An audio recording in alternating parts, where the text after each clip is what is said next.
Un homme accusé d'avoir violé sa fille de 13 ans. Une indignation immédiate suivie d'une rupture nette. Le nom, Cottineau. La gauche soutient les pédophiles, LFI est gangrénée, on n'a jamais pu leur faire confiance, vous le voyez bien. C'est le nouveau refrain de l'extrême droite.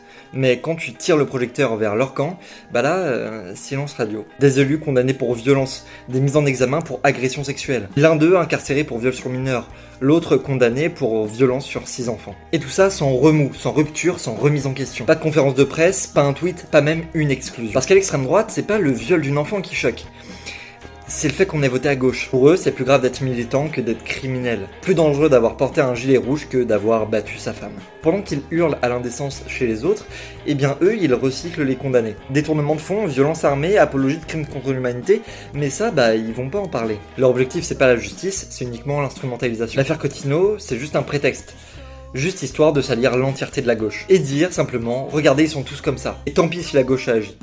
Tant pis si, dès les premiers éléments, tout lien a été coupé. Et certains vont jusqu'à détourner cette affaire pour frapper d'autres combats. Les droits LGBT, l'antiracisme et les luttes sociales. À leurs yeux, la faute de la gauche, c'est simplement d'exister. Parce que ce qu'ils veulent, c'est pas la vérité, c'est le pouvoir. Et pour l'obtenir, ils sont prêts à couvrir l'horreur, à nier les faits, accuser les autres de ce qu'ils tolèrent eux-mêmes depuis des années. Le viol, ils peuvent vivre avec, mais la gauche, ah non, surtout pas, vous allez trop loin. Alors soyons clairs, ceux qui exploitent un viol pour faire avancer leur agenda, ce qui les intéresse, c'est pas la justice. Ils cherchent l'impunité. Et ceux qui détournent les yeux sur les criminels de leur camp, non, aucune leçon à donner. C'est pas une lutte contre la pédocriminalité, c'est une guerre contre la gauche. Et dans cette guerre, la vérité, c'est une victime collatérale. On condamne Cottineau comme on condamne Rotou, comme on condamne le bourgeois. Ce sont des affaires qui dépassent la politique, c'est des affaires qui concernent l'humain.